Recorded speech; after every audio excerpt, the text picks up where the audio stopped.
Salut! Bevor wir die heutige Episode anfangen, möchte ich einfach mal mitteilen, dass die Band Formidable Vegetable von Australien die Permakulturband ist von der Welt. Und seit Anfang an, also das heisst, unser erstes Video, das vor 3 Jahren rausgekommen ist, seit und je bei jedem Video sind wir sehr dankbar, dass wir ihre Musik dürfen brauchen als Begleitung.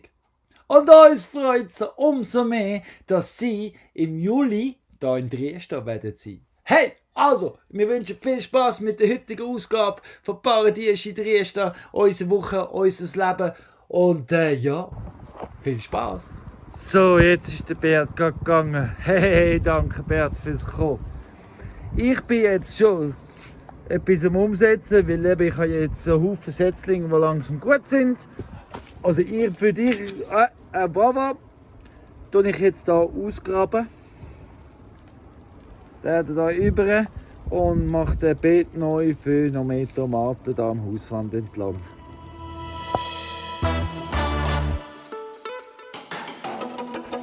Hohohoi! Willkommen in Dresden! So schön bist du da. So, es ist Montag. Wie ihr seht vom Hut, es regnet. Das ist schön, das ist gut. Es gibt also ich vermute, es gibt allgemein so einen richtig feuchten Mai, was mich überhaupt nicht stört. Genau. Ja. Letzte Woche habe ich viele kleine Sachen gemacht, plus noch einen grossen Workshop. Gestern, Ende Video, habe ich angefangen, ein Tomatenbeet zu graben. Das tue ich jetzt hier füllen. Mit Kraut und Gras und alles von dieser Terrasse, weil ich muss ja die Terrasse fortlaufend aufräumen zum Abpflanzen. In der Zwischenzeit hat es richtig viele Setzlinge, die man setzen kann, plus einen Haufen Setzlinge, die man pikieren muss. Und das mache ich jetzt heute Morgen und Kompost mache ich natürlich auch und. Und ja, fangen wir mal an. You don't need the newest, the biggest or the shiniest, 'cause the gold that you hold may be something old. Oder? Für das bist du ja da, zum schauen, wie es weitergeht. Also, Achtung, fertig, los! Or even the So, da haben wir tiniest. gestern ausgegraben. Der ist nass vom Regen, das ist super, das ist die Feuchtigkeit schon mal gut. Da habe ich jetzt noch ausgelegt mit Brennnessel und Gras und einfach so ein bisschen das, was ich gezupft habe. Das dient als Langzeitfutter, ja, also von unten her. Tomaten sind ja flachwurzelig, also braucht es nicht viel Erde, braucht es nicht viel Tiefe, aber wenn es von der Tiefe noch Nährstoff herkommt und frischer Humus, ist das ja eben auch gut in meinem Gedankenkopf. Und so, jetzt tue ich da noch ein bisschen andere Erde reinmischen, dass man ein bisschen mehr Leben kommt, auch von der Terrasse. Und dann tue ich es wieder zurück verteilen. Und dann tue ich Tomaten setzen und dann tue ich es mit frischem Kompost mulchen. Weil der ist ja jetzt 21 Tage alt und den kann man schon langsam brauchen. Also ich tue es jetzt langsam brauchen und dann schauen wir, dass die Tomaten bis zum Kaffee machen fertig sind. So, den Kübel habe ich jetzt gefüllt, da bei mir ehemaligen Kräuterspirale. Bei der haben wir ja dort auch immer gefüllt mit Kopper, frisch, Küchenabfall und auch da hat viel Holzkohle drin und allerlei. Wir sehen, das ist ein schöner Humus geworden und darum ist das jetzt, kommt das auf die Brennnessel im Tomatenbett und dann genau. Aber ich tue es mischen, also ja, das Ganze ist mit durchgemischt. Give all that you've got to Das give, klärt, oder? and love Ich habe what jetzt you noch entschieden, have. dass ich auch vom Stall noch mehr nehme. Ich habe vom nassen Mist, das ist so sumpfig, matschig, schon fast lehmig und staubige und das auch alles untereinander gemischt. Und das tue ich auch noch drauf. Gemischter Mist. Und da ist schon bereit für Tomaten. Ja, jetzt ist es wieder voll mit Also da oben ist die Schicht, die ich sehe, das ist der drin war. Genau, das ist wieder zurück. Und natürlich hat es jetzt mehr organisches Material drin mit dem Laub und alles, was drunter gemischt hat. Ich tue jetzt noch ein Stein aussortieren. Aber eins ist ganz klar mit dem Boden. Die Wurzeln werden kein Problem haben zu verwurzeln, weil da hat es nicht viel Widerstand. In dem sandigen, trockenen Boden. Aber jetzt hat es ja eben ohnehin organisches Material und Feuchtigkeit auch. Und ein bisschen Kohlen und ein bisschen allerlei. Ja, jetzt noch die Tomaten setzen und dann eben Kompost. 'Cause if you roll like me and mine, the shiny shines that you buy will just make you sad. So sieht der Branatenbeet fertig aus. Es hat da drunten noch Kompost. Ich habe vorher ohne Akku, also ohne Nattel, das war am Laden, Kompost geholt und drauf da. Ich habe noch 3 Häufen gemacht. Und damit sie jetzt noch an dem Regen offen stehen lassen, damit sie jetzt noch ein bisschen letzten Schuss geben kann. Und ich fange es bald an zu verteilen, so wie da auf der Tomatenterrasse und zumulchen. Ja, liebe Tomaten, viel Spaß beim Wachsen. Ich freue mich auf euch. Well, you can't buy love or the air that we breathe. You don't need to pay. Ja, es regnet. Also jetzt gerade wieder nicht. Super. Ich kann mal eine Runde drehen. Schauen, wo, wie, was. Gestern habe ich noch Beinwell versetzt. Etwas. Mal schauen, ob das irgendwie noch angekommen ist oder noch lebt. Und so weiter und so fort. Ich gehe jetzt einfach schauen. Just buy nothing.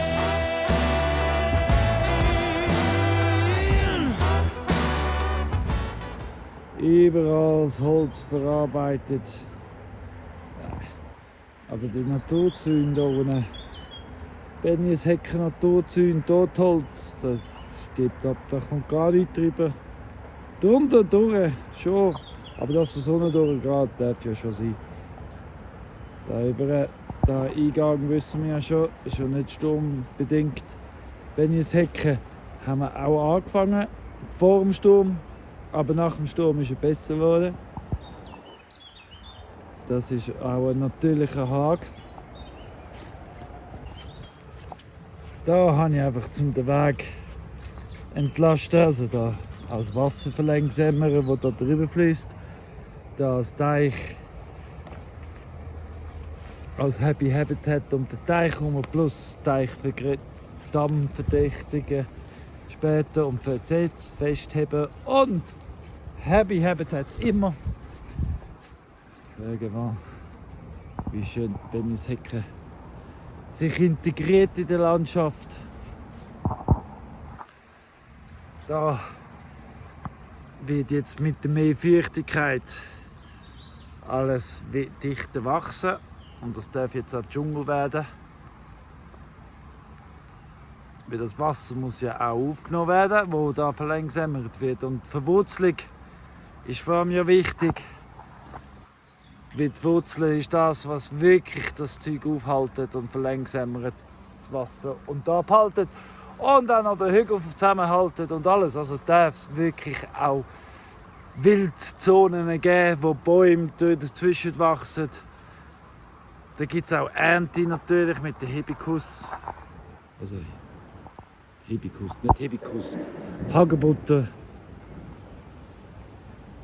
Da könnte man noch ein bisschen grösser machen, wobei, ja, wieso auch, die schöne Zone da. Da am Ende vom Land habe ich eben, wie gesagt, das verwildern. Da habe ich ja Nuss und Hasel drin. Und in den 2 Jahren kann ich die schönen stehen lassen und die weniger starken rausschneiden. Und einen kontrollierten Wald, was dann den Zaun auch verstärken. Das Wasser fließt durch, das heisst, es wird immer genossen. Ja, na, das funktioniert, ein abgeschlossenes System. Buy Also was ich eigentlich gedacht hätte, braucht mir eine halbe Stunde. Habe ich jetzt etwa 2 gebraucht. Genau. Das erste Mal umweiden, eine total neue Gruppendynamik mit diesen Lämmlis. Hey, so lernt man, gell? So lernt man. Ich habe jetzt viel gelernt. Ich mache jetzt fertig und dann gehe ich eine Pause machen, weil ich bin fertig. Wow, null fertig. Nein, also, aber ist gut, sie sind drin, ich habe es geschafft, Ruhe behalten, immer weitermachen. Das ist der Trick, ich sage es euch, einfach daran glauben. Und natürlich mit Schäfen ist es einfach, weil die sind ja Herdentiere und sie wollen unbedingt beieinander bleiben. Also gehen sie auch nicht weit weg. Also, zwar bis ich alle da vorne hatte und ich sage euch. Aber gut, es ist vorbei. Gell, Joanna? Jetzt geht's los.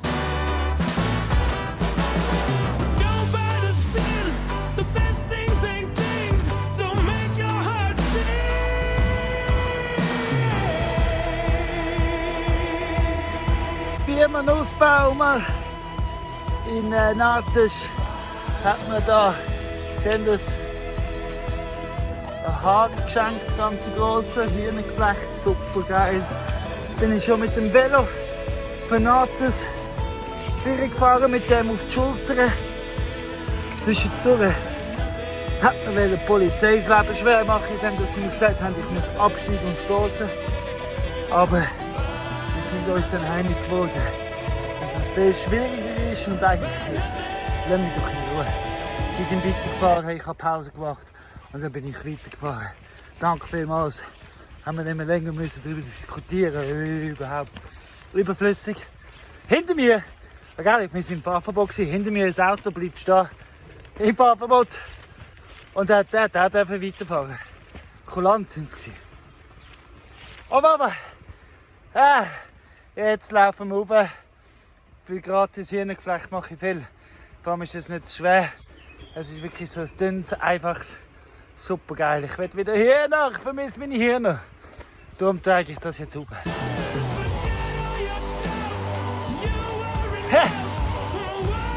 Ich brauche einen Haufen Haken.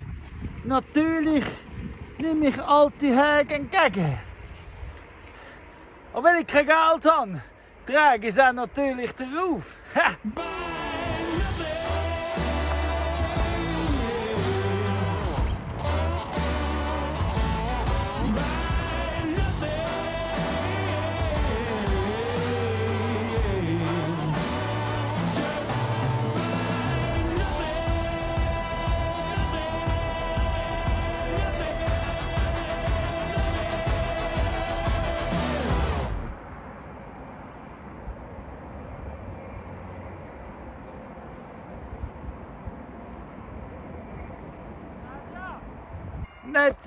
Netz ist da oben. Ich habe jetzt relativ viel Netz hinten.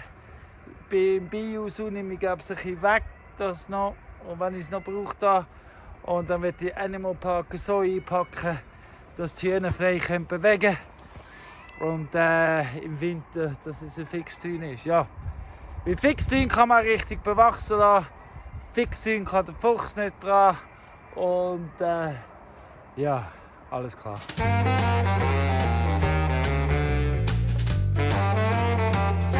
Ein bisschen Mulch, die noch vorher war, habe ich jetzt auch mal weg. Es ist Dienstagmorgen und ich fange an, Bett zusammenzuräumen. Dessel geniessen den Tunnel. Und ja, jetzt muss man noch. Jetzt geht es darum, Animal Park und Zone 0 zu flicken, umgestalten und anfangen. Ja, die nächsten ein paar Tage werden da sein. Ganz sicher. Ich habe so etwas im Kopf. Weisst du, wenn ich es mache, wenn es regnet, habe ich das Gefühl, nimmt es den Boden besser an. Und wenn ich es vorher mache, bevor ich pflanze, nimmt es den Boden auch mehr an. Wenn ich es zumulche, verbindet es sich und der Prozess geht weiter. Und alles geht im Boden. Weil der Boden, obwohl es schon gemulcht war, seit es gemacht worden ist noch nicht viel. Seht ihr, es ist immer noch recht kompakt und herb.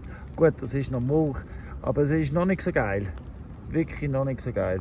Und darum, jetzt Kompost oben drauf, nachher noch mehr Mulch oben drauf. Und wenn es noch ein paar Tage regnet, herrlich. So habe ich das Gefühl, bringt es etwas. Also ich habe das Gefühl, es bringt so mehr. Und bis jetzt haben wir schon gesehen, was es gebracht hat, was wir gemacht haben. Gell, Monsun? Wir sehen, dass du fleissig bist. You're my sweet potato, sweet potato, sweet potato. I wanna eat you later, eat you later, Ja, eat you sieht later. wieder wie neu aus. Genau. Jetzt kann es sich setzen. Am Samstag bin ich nämlich auf dem Setzling-Sörmli-Markt in Brick von Bioterra organisiert. Sind wir mit dem Verein Permakultur Oberwallis dort mit Stand. Und da habe ich vor, ganz viele schöne Blümchen-Sörmli und den Setzling rüberzukommen.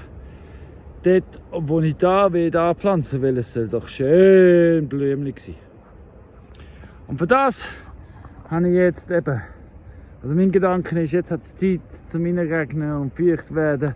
Und der Prozess, der im Kompost drin ist, soll doch im Prozess im Boden auch noch sein, weil der Boden muss aktiv sein. Das ist das Ziel vom Kompost, alles im Boden hineinzubringen. Ja, jetzt schon. Jetzt mit dem tue ich da dort auf dem neuen Design, auf dem Holzpeak. Ich sage so jetzt gerade.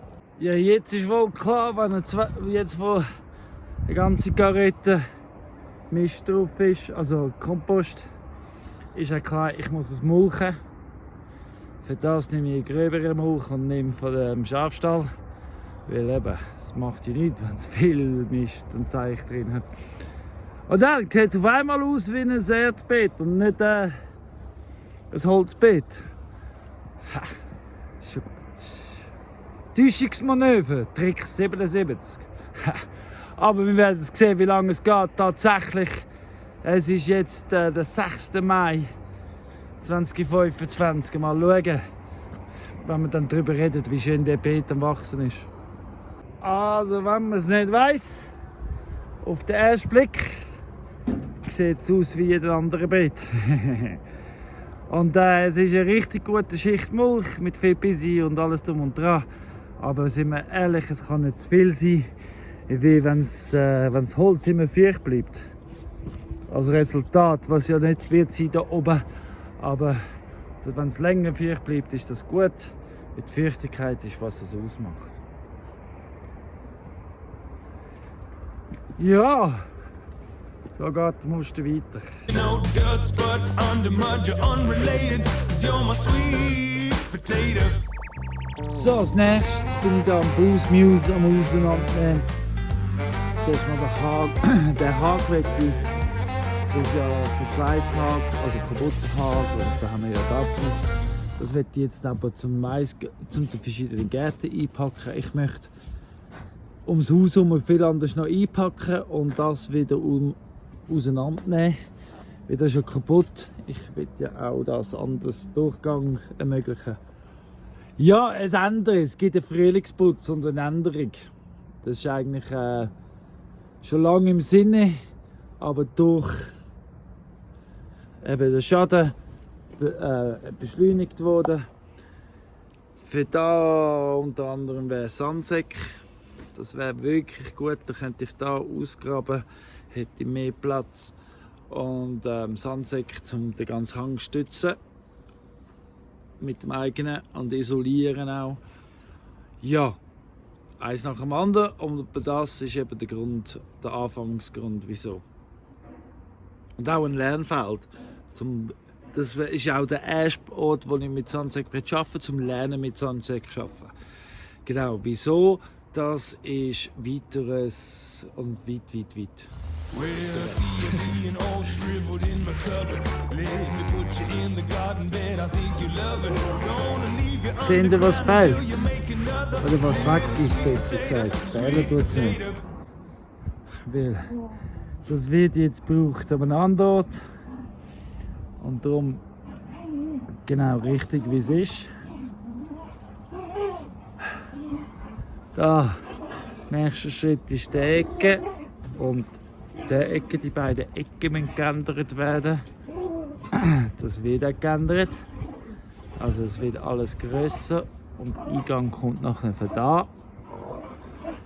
Genau, da wird zugemacht. Langfristig wird ja mehr Platz für die Hasen und eben für Hühner. Genau.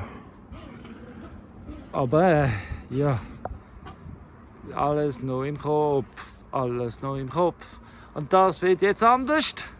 Und das ist ein Grund zum Abonnieren, damit du live siehst, also live. Wenn du schaust, ist es dann so live und es kommt live. Es wird lebendig, meine Gedanken und meine Visionen werden Schritt Tag für Tag. Die einen sagen jetzt, aber jetzt nimmst du das alles auseinander. Und ändert ist das. Ja, das ist jetzt 3 Jahre gut gewesen. Und für die nächsten 3 Jahre muss es sicher anders sein. Alles Schritt für Schritt. Weil das ist ja schön daran, wenn du gar nicht so schnell kannst wie ich. Und mit dem musst du machen, was du hast. Kannst es schön fortlaufend verbessern. Und jede Änderung ist eine Verbesserung, weil du hast ja deine Erfahrungen gesammelt und weißt, was du willst und was dir fehlt und überhaupt und so. Wieso? Ja, genau. So ist es.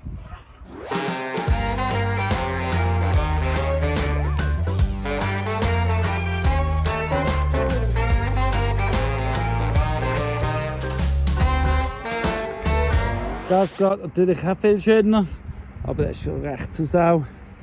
Aber ja, da gibt es auch noch andere fortlaufend. Ich werde es sehen.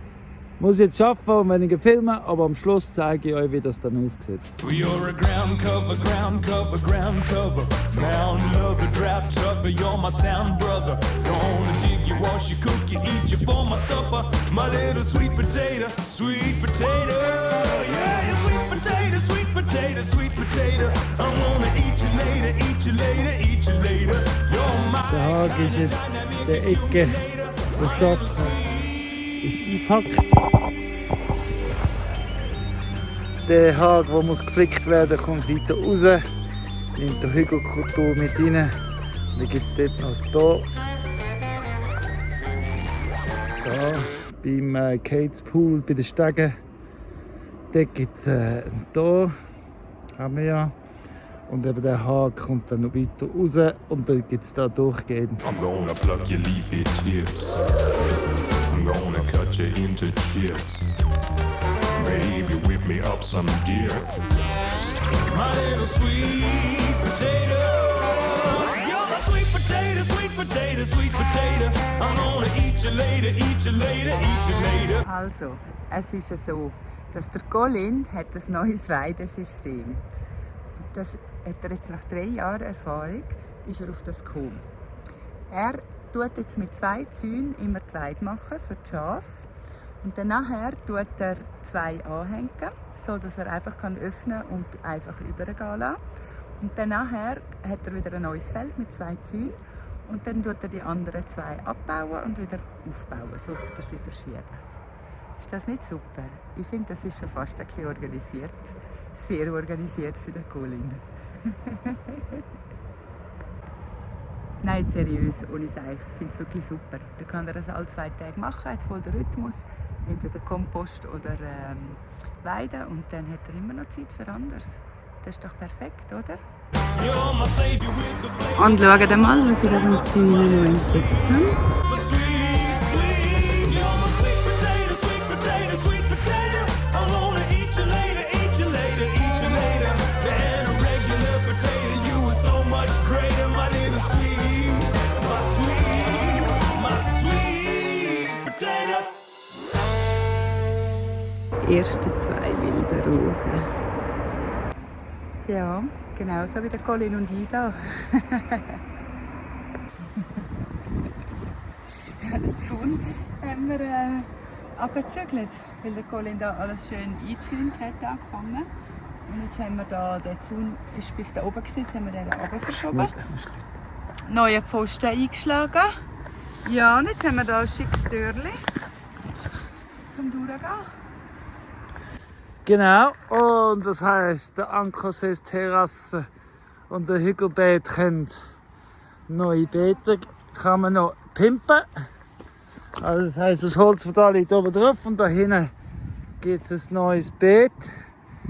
Der Hag drückt nicht mehr da drauf und es gibt mehr Luft und es ist alles eine durchgehende Sache jetzt, was auch im Design langfristig sowieso geplant ist. Und überall, wo jetzt Elektrozaun ist, sollte eines Tages vielleicht auch sogar wirklich ein Zaun sein. Ja. Wie das ist auch noch der Fuchsschutz, weil der Fuchs muss da über mehrere Zäune, um nachher da die Hühner ranzukommen. Und das ist vielfach Multischutz. Aber vor allem, dass die Gärten nachher nicht zu ernten sind. Jetzt haben wir kleine Veränderungen gemacht heute. Wirklich kleine Veränderungen. Aber das Resultat von diesen kleinen Veränderungen verspreche ich mir Quantensprünge. Ich denke, mit diesen kleinen Tweaks macht einen riesen Unterschied. Ihr werdet es sehen, wir werden es sehen, wir bleiben gespannt. Aber jetzt gehen wir etwas essen.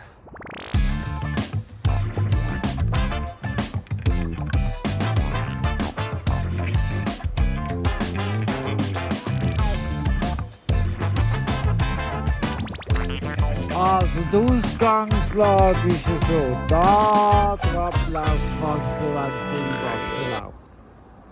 Das landet dann dort drauf und jetzt kommt es da drauf. Was wir jetzt aus dem Holz gemacht haben, weil da hat es überall Holz gehabt, ist, wir haben da die erste Terrasse gemacht, die mit Holz gefüllt ist und der dahinter durch, dass es mineralisch ist. Und das bremst schon mal das Wasser. Wenn es drüber läuft oder drunter läuft, ist ja gleich, dann kommt es weiter und dann auf nochmal eine Terrasse. Jetzt die Terrasse, wo der Radio läuft, ist relativ besonders, weil wenn ich kontrolliert Wasser, also nicht das Überschuss, sondern wenn ich das Wasser berieseln kann, dann kommt es da durch und oben durch da drauf. Und dann über zum Food Forest 2. Jetzt fließt es da rein ins Holz. Und wo das Wasser fließt, ist ein Holzswale, eine Art. Das haben wir so wie neu kreiert. Das gibt es in dem Sinn noch nicht. Und also im Kante entlang haben wir Baumstämme gelegt und gefestigt. Die Feste sehen ihr ja. Und dann haben wir es gefüllt. Urwald gehäckselt und gefüllt mit Gestängen gesehen. Da hat es aber gleich Hohlraum, wo das Wasser durchfließt. Aber sehr, sehr langsam. Und wenn es dann doch durchfließt und durchkommt, dann geht es über ins Food Forest 2, wie gehabt. Alles, was drüber läuft, fließt in diese Terrasse rein. Wenn es da doch etwas durchläuft und durchsickert, läuft es in diese Terrasse rein. So ist der ganze Baumkrone weg. Da hat ganz viel abgeschnitten werden. Wie ihr seht, 1 Stamm, 2 Stamm, 3 Stamm, 4 Stamm, 5 Stämme und ein paar Äste und dann das Krone. Eins haben wir stehen lassen, wie das lebt noch, wie auch immer. Ja, die Terrassen, die da für den Überfluss sind, das gibt Happy Habitat. Die anderen, nehmen wir an, werden ziemlich schnell versetzen, weil das Wasser durchfließt, also es sollte feucht bleiben. Und da hinten, in dem Streifen da, genau, da kommen Pilze rein. Das Wasser kommt dann da raus, fließt da drauf. Seht ihr, da ist schon immer geflossen. Dort durch. Es wird wieder noch rausgeputzt und da wird noch zugemacht, die Ecke. Und ja, dort hat es mal ein Becken gehabt, wo es ein Verlängsamer hat. Das hat es aber gefüllt mit Erde, die es immer wieder mitschlägt. Und das ist aber ganz potent dort in der. Also das da rein ist immer ein gutes Zeug. Aber ja,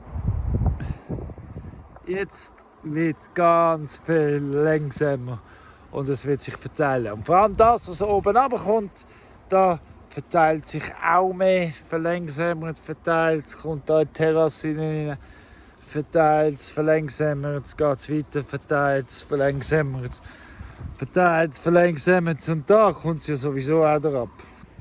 Ja, und wenn du es jetzt zum ersten Mal hörst, dass wir da schon lange darüber geredet haben, heisst, dass du unseren Kanal noch nicht kennst. Unser Kanal kommt jeden Sonntag kommt ein Wochenvideo raus. Wir dokumentieren unsere Permakultur-Abenteuer hier in Triesta. Also das heisst Claudia und ich. Und ja, jeden Sonntagabend, Nachmittag, Mittag, je nach Tagesrhythmus. Aber am Sonntag kommt es raus. Ja, also liken, abonnieren. Danke vielmals, Beat Rölli, für alles, was du uns beigebracht hast. If you stuff a load of cabbage inside of a jar with a little bit of salt and a little bit of spice, forget about it in the back of the car. And a couple weeks later, it tastes real nice. Ja, dir. Haben wir nicht das Glück, dass der Beat vorbeigekommen ist? Ja, definitiv. Falls du von beim Schauen schon noch Fragen hast dazu, dann frag doch die. Dann machen wir etwas Neues. Schreib in den Kommentaren #Frage. Wenn du zu einem Permakultur-Thema eine Frage hast. Und dann können wir weitere so technische Videos machen, zu deinen Fragen beantworten. Ich stelle mir natürlich da dich vor. Genau, #Frage, Anfangskommentar, da weiss ich, wir machen dann, beantworten auch die Fragen. Also, miteinander, wir machen weiter. Wir sind am Aufräumen, Steckchen biegen. Fermentation, ages raging, the latest sensation across the nation. Fact is, it's been around for ages, but the ancient flavors still bring elation. It's funky food, make your food get funky. Funky food, make your food get funky. Funky food, can be smooth or chunky. Funky food. Been eating it since we were monkeys. Regnet heute. Habe ich gewusst. Das ist auch gut so. Wir haben ja gestern beide bereit gemacht, das kann ich die Chef in ihre neue Weide reinlassen. Hehe. So einfach. Kann ich einfach allein machen. Und dann mache ich heute online viele Sachen. Ich muss noch viel schreiben und Flyers machen. Und Charlie, der Formel und Vegetable Event online schalten ab. Jetzt kann man schon Billett kaufen. Es ist limitiert und diverse Preisklassen. Darum wirklich, ich wäre froh, wenn alle zusammen vorher buchen würden. Es lohnt sich, es wird genial, es wird so gut. Es wird so gut. So, aber jetzt kann ich die Chefs umweiden. Also, die Chefs sind auf der Neuweide. Ich habe schon wieder eine neue Weide bereit für den Freitag. Und so läuft das jeden zweiten Tag. Dann ist umweiden, die neue Weide aufstellen, 2 Tage später wieder zurückkommen, neue umweiden und so weiter und so fort. Genau. Aber jetzt kann ich zurück in die Stube. Das Gute ist, ich habe jetzt allein. Also die Chefs haben noch nicht durch, die haben es noch nicht geschnallt, das kommt erst mit dem Rhythmus. Aber ich bin jetzt in knapp 3/4 Stunde fertig geworden mit allem allein. Und ich habe recht viel Zeit verloren, dass die Chefs die Weide gewechselt haben. Aber das kommt gut. Ich schaffe das bald in einer halben Stunde oder so. Halbe Stunde, 3/4 so gerechnet. 3-mal pro Woche. Nicht schlecht, oder? Wild soda, nice and fizzy. Just fruit, whey, water and bottle it up. Live too long, it might make you dizzy, but a couple of days will make it ready to pop. Get sourdough rising up on the shelf, baking your bread, no breaking your head, no trouble. Get a mother from your brother or make it yourself. Da schon die ersten Kürbis. With flour and water, then wait until it bubbles. Ja, vom Jönsch habe ich ja beim Jönsch daheim habe ich Kosenamen. Und das will ich ja auch in Ehre tragen. Hey, aber sonst kannst du mir Colin nennen. Aber Kompost für mich schon auch ein Thema. Das ist jetzt zum Beispiel etwas, wo der Beat gesagt hat, ich könnte mir vielleicht das Leben einfacher machen. Ja, könnte ich, aber ich habe das Gefühl, mit dieser Arbeit mache ich mir momentan das Leben einfacher. Und in den Jahr 2 will ich sicher runterfahren so können. Und ja, und dann langsameren Kompost machen. Aber so jetzt gerade im Moment stimmt es so. Und eben mit so einem Kosenamen erst recht. Danke übrigens. Funky food, make your food get funky. Funky food. Wäre es eben schon auch ein Thema, wirklich zum mehr Kompost anlegen überall auf dem Land, damit man es nicht hin und her tragen muss. Aber da ist auch die Überlegung, mehr Kompoststellen heisst, man muss auch mehr Material haben für die verschiedenen Stellen. Darum ist das sowieso noch nichts für jetzt. Aber für später überall verschiedene Stationen, damit man, ja, oder wenn man eben Gemüsebeete hat, kann man ja da aus dem den Kompost machen. Chop and Drop ist natürlich eine grosse Sache. Vor allem, wenn wir jetzt syntropisch, zum Beispiel, wenn wir jetzt den Hügel syntropisch abpflanzen, das wäre noch sehr spannend im Keyline rein. So wird das Wasser saugen und dann kommt man aus dem Chop and Drop, also das heisst der Supportbäume, also der Unterstützerbäume, könnte man dann immer wieder schneiden und liegen lassen, dann wird es düngere verrohren. So etwas wäre schon noch spannend. Funky food, make your food get funky. Schwer im Schnaufen hat es gelangt noch für 2 Kübel Milch. Genau. Und da ist das Loch wirklich bereit für Kürbiskerne. Gell? Da dann ich demnächst alles auszupfen und flachlegen. Und dann hat es als Gründünger gedient. Also sprich, vielleicht mache ich das jetzt noch. Nein, ich bin eigentlich etwas anderes dran. Eben am Fertigzäunen. Das werde ich noch machen, damit die Esel nicht mehr da ins Hausgebiet reinkommen. Gar nirgendwo, auch von hinten nicht. Aber ja, das ist eine der nächsten Aufgaben. Da alles auszupfen und als, ja, ich zeige es euch, dann muss ich abpflanzen. Aber auch wieder in Getreide. Gab es einen Sommerrocken vielleicht sogar da. Einmal eben so ausprobieren. Ich weiß, es ist schon, ich sollte auf Körper, ja, aber eben. Ich muss aufwerten und ja, so ist es. Tut mich nicht werten für meine Versuche. Hey, nein, ich weiss, tut niemand. Jetzt habe ich es gleich schnell gemacht. Wenn ich schon da sitze, habe ich gerade Lust, wirklich gehabt, um etwas anderes zu machen. Schnell Energie tanken beim Ausreißen. Jetzt habe ich da eben den Rocker und alles, was gewachsen ist, einfach ausgezupft. Zum Teil ist der damit gekommen, das, ja, man könnte sagen, das ist eine Tille. Ja, das ist so, aber er bringt auch Sauerstoff in die Wurzeln gegenüber und auf der Seite.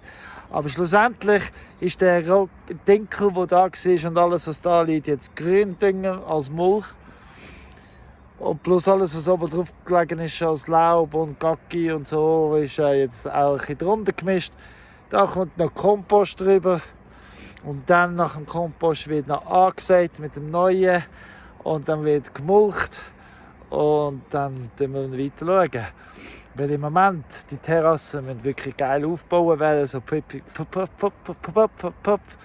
und ja, genau. So, der sogenannte Zone 0 von uns, von Dresden, ist eingehakt. Also das heisst, Esel kommen nicht mehr durch. Krigi, ich höre schon, schade, wie du für dich für die Esel einsetzen. Ja, als Konsequenz davon hat es jetzt weniger gute Videos und wir teilen den Tisch nicht mehr teilen mit dem Monsun und sich. Genau, all die Videos und Geschichten sind jetzt vorbei.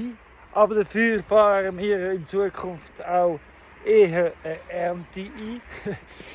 Genau, weil sind wir schon ehrlich, es ist, die sind auch, also so Esel können Nützlinge wie auch Schädlinge sein und wir müssen schauen, dass sie nur Nützlinge sind. Genau, darum ist alles jetzt eingehakt und ich bin froh, habe ich etwas zum Abgehaken und ja, jetzt gehe ich mal wieder rein, nächstes auf dem Computer. Ein bisschen Ping-Pong heute, hin und her, das Wetter ist ja nicht so schlimm. Aber ich habe noch viel zu tun. Eben, weil es ist ja nicht nur draußen. Es ist ja drinnen. Hey, Trey! Been eating it since we were monkeys. Kimchi kefir, kombucha, kraut. Doesn't take long to figure it So, all gestern out. habe ich ja hier ausgezupft. Und die Terrasse haben wir ja erst im Oktober bauen. Und der Boden ist wirklich noch nicht viel besser. Ein bisschen Oberschicht, ein bisschen Wurzeln hat es schon, aber ist noch nicht viel besser.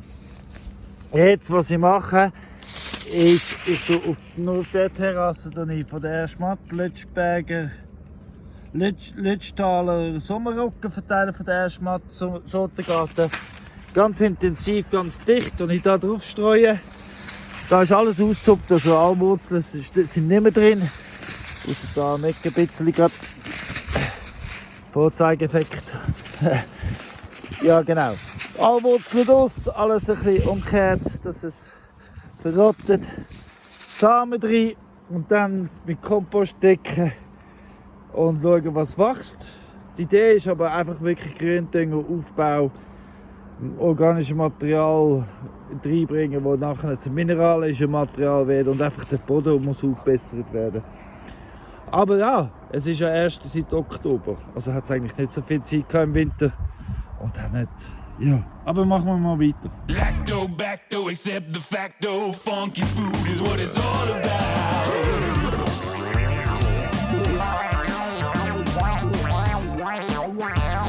Der Weg zum Kompost und Weg zum Kompost ist gar nicht so ganz optimal. Wir sind wirklich gestanden mit der Garette. Aber es ist machbar. Zum Glück. Also bis jetzt komme ich immer da durch. Ich muss irgendwann mal noch schauen, der Kompost ist jetzt schon wieder weniger, weil ich tue es ja seit dieser Woche ja überall ein bisschen verteilen auf Terrassen. Und ich habe es ja getrennt, damit es noch ein bisschen heiß bleibt und klein bleibt. Und offen gelassen wegen dem Regen. Heute Nachmittag kann es noch regnen, aber bis ich mache jetzt 2-3 Garetten voll und dann gehe ich posten. Und dann lasse ich es noch offen am Mond und ich dann ein grosses daraus machen. Vielleicht verteile ich heute noch mehr. Aber ja. Oh, da kommt mir ja noch in den Sinn. Ich will ja noch auf dem Philips seine Terrassen und den Dreieck. Also hier oben auf der Dankbarkeitsterrasse möchte ich ja noch Kompost auftun. Muss ich noch daran denken, nachdem ich die Garette gefüllt habe, noch Kübel holen, 2 Kübel auftragen, zum bereit machen, zum runtergehen, posten, weil ich will noch Kürbis und Hellöpfel muss ich noch ansehen. Ich will noch mehr posten, noch mehr pflanzen. Genau. So, und so ist hier schon wieder zugedeckt. Und der Kompost fängt an den Mulch zu versetzen. Ich tue nachher nochmal oben Mulch. Schaut, einfach, dass wir nochmal darüber geredet haben. Bei diesen Terrassen, die jetzt erst im Oktober produziert worden sind, ist das Wichtigste ist der Bodenaufbau und die Bodenverbesserung. Wenn ich da so Sachen probiere, die ich Getreide und Sachen probiere anzubauen, die ich schon lange bei mir rumliegen habe, geht es mir mehr um den Bodenaufbau und zweitrangig um den Ertrag, weil ich brauche langfristig einen guten Boden, um guten Ertrag zu erzielen, weil ohne Boden geht gar nichts und das ist das Wichtigste und darum ist die Priorität auf Bodenaufbau und nicht auf den Hirse. Aber der Hirse ist hoffentlich ein schönes Nebenprodukt. Don't be put off by the smell. Come alive inside and you're living well. Funk that food now represented. Come on and say it like you meant it. Funky food, funky food. Ich meine, ich muss jetzt gerade mal überlegen, so rein psychologisch. Wenn ich momentan mit schlechten Böden arbeite, um gute Erträge zu erzielen, werde ich tendenziell frustriert. Also ich weiß es ja natürlich nicht, weil wir wissen ja nicht, was in Zukunft ist, aber tendenziell die Chancen sind groß, dass ich enttäuschen werde. Wenn ich aber eine schlechte Ernte einfahre, um einen guten Bodenertrag, Boden generieren, dann bin ich so oder so positiv belohnt, weil weil wenn Sachen wachsen, dann wird der Boden besser. Wenn ich Kompost auftue, wird der Boden besser. Wenn ich terrassieren, damit das Wasser drin sickert und alles und Nährstoff an Deck bleiben und nicht weggeschwemmt wird der Boden besser. Und auch jede Wurzel, die drin ist und nachher abstirbt, macht den Boden besser. Also im Moment strategisch bin ich viel besser dran, wenn ich auf den Bodenaufbau schaue. Wirklich psychologisch einfach und meine eigene Motivation, also wenn ich Erträge ziele. Genau, Erträge sind sie pünktlich oder so, momentan. Aber das muss sich ganz klar muss sich ändern in 2-3 Jahren, dann muss es nur noch. Aber für das brauche ich eben gute Böden. Es ist so ein Kreislauf. Ja, Natur ist meistens ein Kreislauf. So, ich laufe jetzt auch wieder im Kreis und gehe Kompost holen.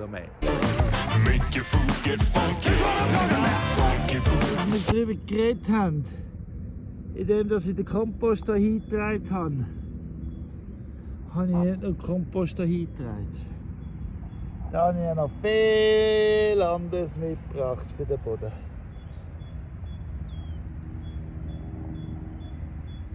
Kleiner Schritt, aber ich verspreche mir einen grossen Quantensprung.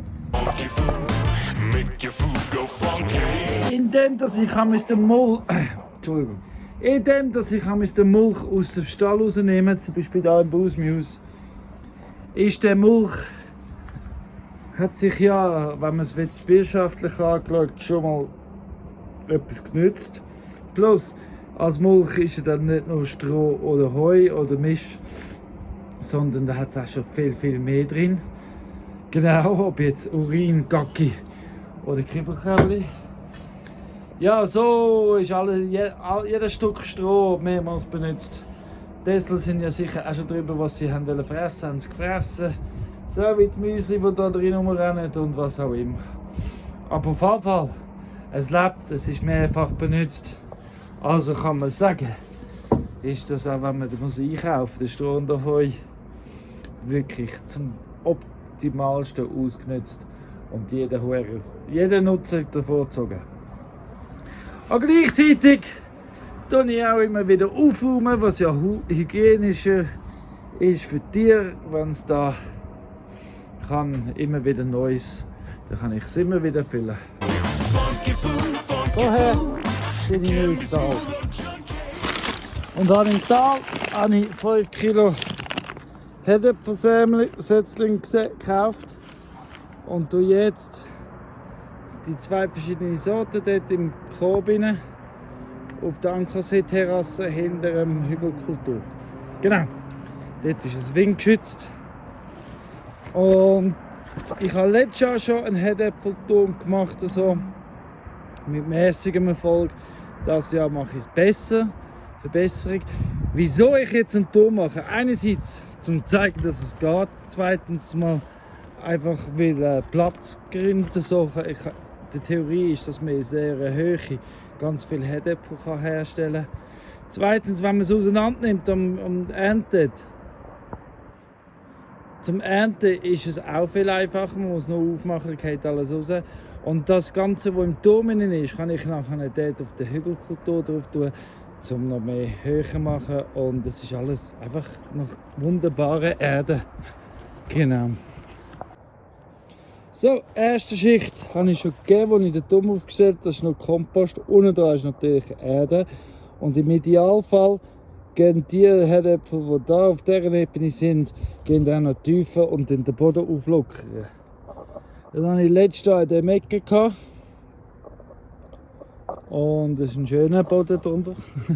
Es sind sogar noch zwischendurch Herdäpfel gesprießt und gekommen, aber die lasse ich drin und biodivers. Aber eben zurück zum Thema. Eine Schicht nach dem anderen. Ich tue gleich viel von jeder Sorte rein, um zu schauen, welche Sorte am Schluss am meisten gibt. Obwohl, ja, wir sehen es. Am Schluss gibt es einfach Herdäpfel. Hoffentlich mehr als 5 Kilo. Pro Schicht 12 Zwechs von je. Und dann noch eine Schicht eben Heu, Stroh und dann nochmal Kompost. Stroh, so geschichtetweise ist die Theorie. Man kann ja auch Herdäpfel einfach direkt in einen Strohballen rein. Ich will das nicht, weil Strohballen will ich eben wirklich zuerst bei den Tieren brauchen, damit es noch mehr drin hat. und ich es mir einfach nicht leisten kann, direkt in die Strohballen rein tun. Aber so, im Prinzip, und eben wie gesagt, letztes Jahr hatte ich eine Ernte davon gehabt, das Jahr mache ich es besser. Ja, und so sieht es gefüllt aus. Also, Fehler, die ich letztes Jahr gemacht habe, es sackt natürlich zusammen und ich habe es zu wenig nachgefüllt. Also ich habe es gar nicht gefüttert. Und auch wenn die Pflanzen dann wieder am Wachsen sind, vor allem wenn es zusammensackt und die oben raus wachsen, kann man ja fortlaufend noch füllen, dann wachsen noch mehr. Also das Füttern ist definitiv ein grosses Thema. Das Bewässern ist natürlich auch ein grosses Thema, das könnt ihr euch vorstellen, so viel Luft und Durchzug. Da rechnet es schnell mal aus, aber darum auch ein Grund, wieso es auf der Terrasse ist, auf der Ankersee-Terrasse. Weil da bewässere ich sowieso. Also ja. Plus es ist in der Nähe vom Brunnen und ein bisschen Windgeschütz vom Hügelkultur hindurch. Und ja, es ist auch noch sichtbar vom Weg aus, also die Leute werden es sehen. Und eben wie gesagt, also in dieser Fläche, wenn das richtig funktioniert, ist der ganze Korb nachher ein voller Herdöpfel. Und das ist sehr platzsparend.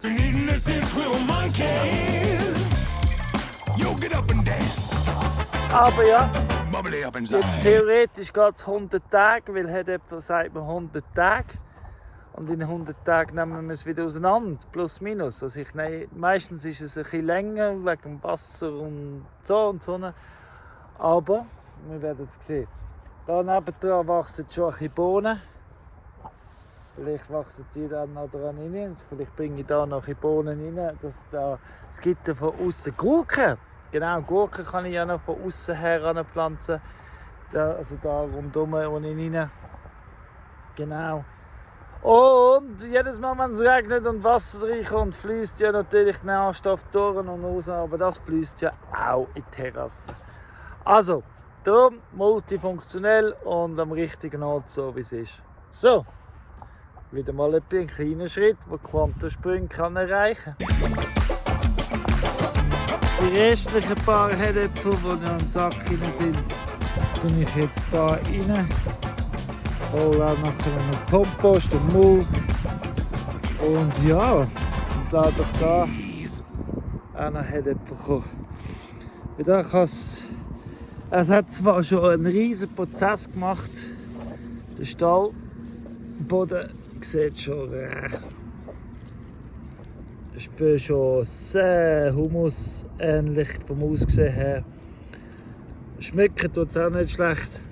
Aber ja, wenn ich jetzt hier die Herdöpfel drin lasse, in meiner Überlegung ist, und da das füllt mit Herdöpfel, dann ist das doch auch sicher kein schlechtes Ding. Plus, Herdöpfel anscheinend gerne busy. Da ist in im Haus, da kann ich regelmäßig dran anbisseln. Ja, das habe ich gesagt. Dinge. Auf einmal probieren, gerade über studieren und ja, das ist der einfachste Ort. Da habe ich schon parat. Muss ich nur noch zudecken, oder? Keine Arbeit. Wir werden es sehen. 100 Tage.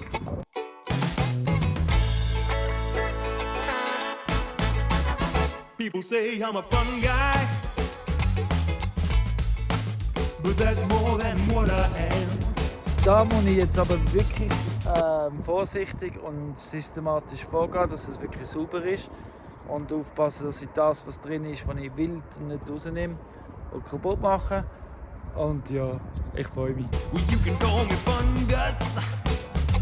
So sieht das jetzt gejätet aus. Ich habe immer den ausgeschüttelt. Da liegt ja noch etwas. Und zwischendurch hat es noch Bohnen und Samen zum Setzen. Unterdrücken. So. Beim Ausschütteln schüttle ich alle Samen, weil ich habe ja mal da auch Salat eingesetzt und darum wachsen zum Teil schon Salate drin. Und jetzt ist der Boden aufgelockert und hat Luft und Löcher. Das heisst, ich habe jetzt mein Gedanke, was ich jetzt machen will, ist, ich werde diverse, zum Beispiel jetzt Spinat, da Salat, diverse Sachen streuen, verschiedene Punkte machen. Jetzt sehen wir da Sonnenblumen, was drin hat. Da nochmal eine. Ja, und einfach Samen in den Boden reinbringen und schauen, was kommt. aber da ist eher schwach zu sagen. Der Boden ist zwar besser als die anderen Terrassen da vorne, obwohl alles etwa gleich alt ist. Der Boden ist aber einfach besser, weil da ist ja schon mal der Ömli-Hochbeet gestanden und das habe ich im ersten Jahr nur mit Kompost. Also das ganze Haushalt ist im Ömli hineingehauen. Das heisst, der ganze Ömli war voller Kompost gewesen, also sehr viel besserer Boden. Ja, und das merkt man jetzt halt, habe ich jetzt gemerkt beim Jetten, dass viel mehr Humus mitkommt und die Wurzeln schon tiefer sind und so schön. Auf jeden Fall, aber ich mache jetzt mal weiter. Weil eben Zwiebeln und Knoblauch zum Teil am Kommen, sehr ernüchternd, nicht sehr lässig, nicht so gut, kann man besser machen. Aber ja, jetzt alles, was ich drin bringe, ist sicher okay mit Zwiebeln und Knoblauch dazu. Was ich noch sagen ist, ich habe gezupft. Als ich konnte, habe ich die Wurzeln ausgerissen. Aber dort, zum Beispiel jetzt auch da, wo die Wurzeln drin bleiben, ist das eigentlich gleich, weil die Wurzeln die vergehen. Beim Vergalen das Löcher im Boden und Kanal, wo Wasser und Sauerstoff durchlässt. Und plus es ist organisches Material, wo jetzt Würmer, weil ich habe auch Würmer da rein gefunden. Ja, wo immer dann fressen, oder? Also, sehr gut, sehr gut, sehr gut. So, da habe ich diverses, wo da rein gehen kann. Und ich tue diverses auch da rein tun. Und ja. So mache ich es. Also jetzt zwar sieht man nicht viel, man sieht etwas, es hat Zuckerhut drin, es hat zweierlei Spinat drin, Petersilie, es hat Radiesli drin, es hat Salate drin, Zuckerhut vor allem auch Setzling. Und ja, wir schauen jetzt mal, wie das kommt. Regnen, der Tropfen hat schon angefangen. Jetzt noch sollte es richtig regnen. Das heisst, all die Säbel kommen alle irgendwann ins Loch rein und finden das neues Zuhause. Und das sollte jetzt dann ein vor allem ein Spinat-Salatbeet geben. Und ich habe nicht alles kreuz und quer durcheinander, ich habe so wirklich Bereiche, verschiedene Sachen gemacht. So, wir werden es sehen,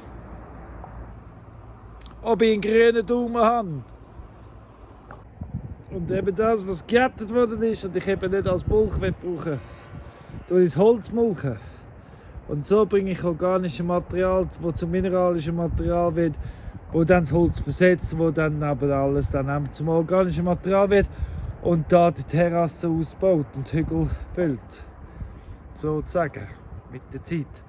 Und Nährstoff wird für den Zwetschgenbaum. Und. Da beim Kompost kommen immer mehr und mehr Kürbis durch, was mich natürlich sehr freut. Und es kommt sogar da beim Kompost Mais, habe ich nämlich auch gesetzt. Also es ist da gesehen, ich habe Mais und Kürbis, Mais und Kürbis die ganze Terrasse entlang gesetzt, weil ja, der Boden soll nicht umsonst sein, oder? Das soll gebraucht werden. Ich bin sogar noch am Überlegen, ob ich echt nicht da, weil im Sommer hat es viel weniger Kompost, ob ich nicht da sogar noch ein Beet von etwas machen soll. Also ganz ehrlich, könnte ich mir vorstellen, noch ein Gehäuse bauen für Tomaten. Weil, weißt du, wie die Tomaten da wieder abgehen im Boden? Pervers. Aber eben einfach das Dach wäre noch das Thema. Und das wäre pervers. Gestern Abend, bevor ich Feierabend gemacht habe, habe ich unter anderem da gejätet. Ich sehe jetzt auch gerade, wo Wasser bekommt und wo nicht.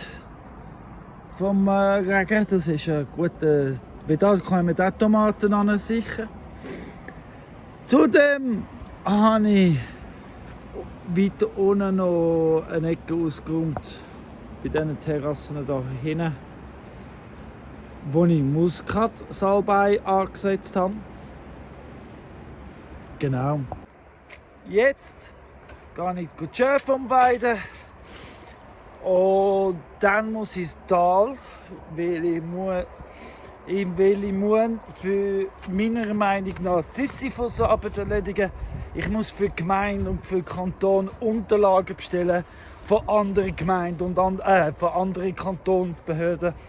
Also, es ist schon ein Sisyphus, dass ein Amt vom anderen Amt, das eigentlich miteinander verbunden ist, Unterlagen braucht und ich dafür muss gehen, alles organisieren und umeinander säckeln und zahlen dafür, weil sie könnten ja einfach telefonisch und e-mail-technisch untereinander.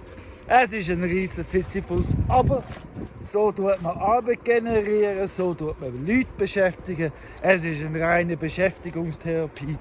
Nur schade, brauche ich keinen. Ha! Ja, aber mache ich gleich mit, weil sonst, ja, dann halt. Genau. So, aber jetzt, eben wie gesagt, Chef. So, sie haben Select, ich habe aufgemacht, sie kommen über. Es funktioniert. So sollte das sein. Man macht auf, sie gehen durch. Fertig. Ich kann wieder zumachen. Und gut ist.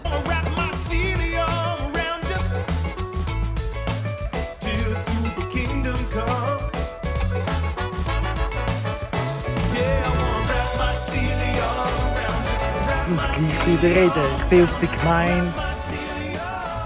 Wegen meinem Ausweis. Das ist alles gut und recht. Aber heute bin ich auch noch auf der Betreibungsbeamten. Weil ich musste den Betreibungsauszug holen. Für meinen Ausweis. Alles gut und recht. Alles gut und recht. Und dann habe ich eine Betreibung bekommen von der Gemeinde. Für einen rechten Betrag. Und jetzt bin ich das abklären. Jetzt habe ich die Betreibung bekommen vom Beruf. Weil also ich bin die Steuererklärung nicht abgegeben. Sprich, ich bin eingeschätzt worden. Ja, das passiert so gut und recht. Die Einschätzung ist ziemlich so ungefähr das, was ich gerankt habe, wird es wahrscheinlich sein. Also gut und recht. Also habe ich keine Einsprache erhoben. Jetzt in der Zwischenzeit habe ich eine Betreibung für 2'500 Stutz, weil ich keine Einsprache erhoben habe. Sprich, ich komme nicht raus. Also, nein, es ist, weil ich keine Steuererklärung abgegeben habe, habe ich eingestuft worden und gebusst worden. Weil ich dann aber auf die Einstufung nicht reagiert habe, Einschätzung nicht reagiert habe, bin ich gebusst worden. Und jetzt werde ich nochmal gebusst, weil ich nicht, ja, nein, man kommt nicht raus. Auf jeden Fall häuft sich's. Für nicht und wieder nicht, aber jeder ist sich auf der Gemeinde einig, wir machen Gutes. Und das ist eigentlich schade, ich heisse nicht Elon Musk, weil Elon Musk wäre steuerfrei da. Es gilt nicht für jeden das Gleiche. Das ist einfach eins klar. Wir sagen jetzt, alle werden gleich behandelt, aber es ist nicht so. Aber ja, anders. Ich bin nicht am Jammern. Ich komme noch nicht raus. Hure Scheich. Hey, warte, ich bin da gerade am Setzlingmarkt. Da kommt ein neues Permakultur Instagramler Superstar. Herr der Herr. Hey, sag mal, wie heißt dein Kanal im Insta? Einfach jonathanchina.regeneration. Regeneration und ein Haufen gute Tipps, wie man regenerativ unterwegs sein kann. Von so einem Schönling. Kann noch gut sein. Well, you know, fun guy like me need a bit of fun gal company. I'm gonna decompose you a love song. Symbiosis in the key of G. And when I party, you know I love to break it down. Eating dead wood tastes so good, and you know I'm gonna share it round.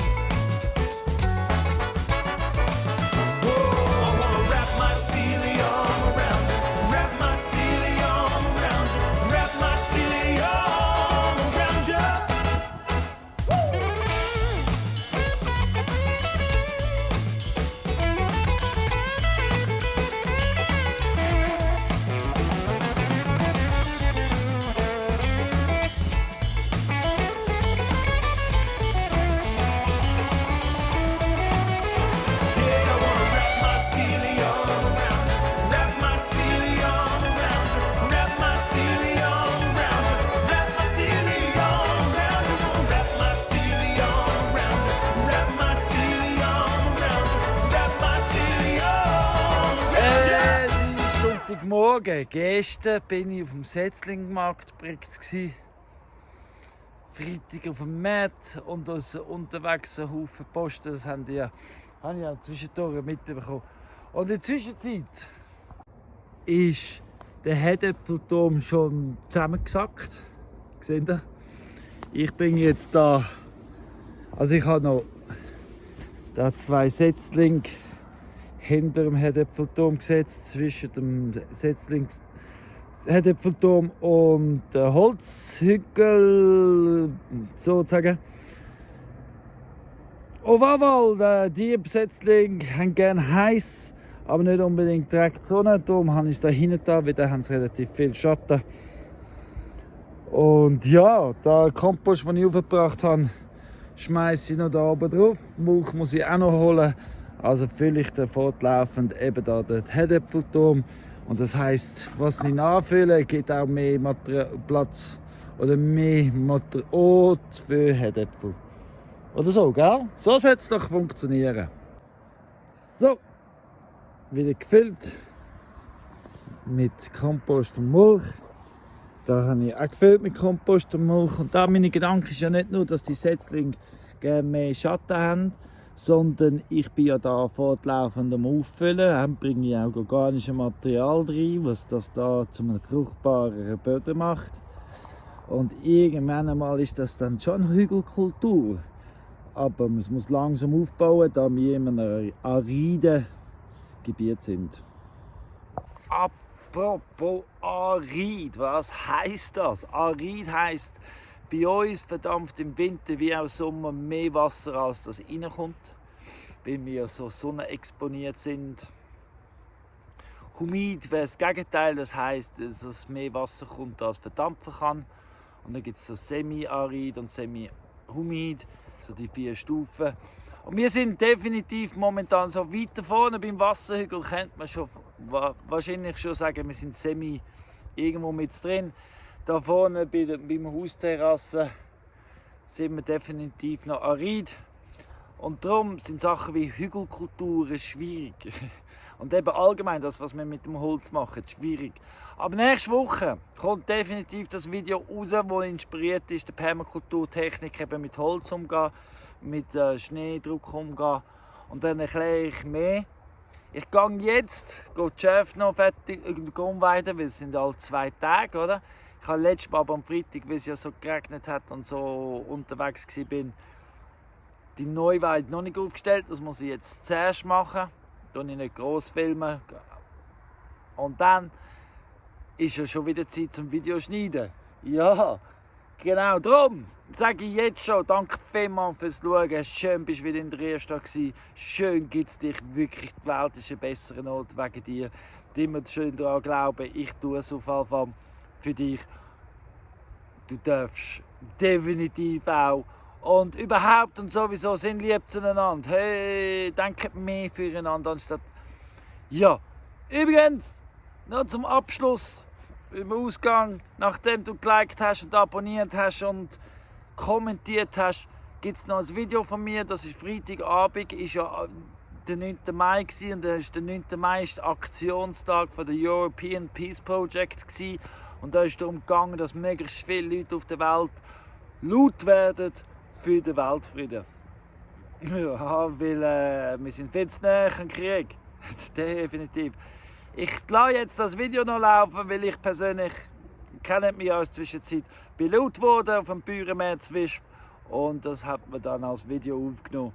So, ich sage aber in dem Moment danke vielmals fürs Schauen. Bis nächste Woche. Ich wünsche dir eine gute Woche und viel Spaß. Tschüss! Übrigens am Setzlingsmarkt bin ich gsi, weil Permakultur Oberwallis hat einen Infostand gehabt, und in dem Infostand war auch der Patrick dabei gewesen, der Selbstversorger naturbelassen mit Pilzsporen. Und das, was vorher, das haben wir verschenkt, und was vorher war, ist da gelandet. Mal probieren, geht über studieren. Wer weiß, schön wäre, wenn da noch Pilz wachsen. So, das war es für dieses Video. Tschüss zusammen.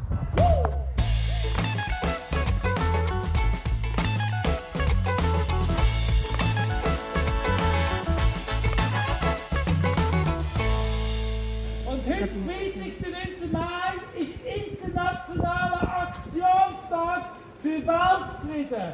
Und ich habe abgemacht, hinterm 5 Uhr, dass ich laut werde für Weltfrieden.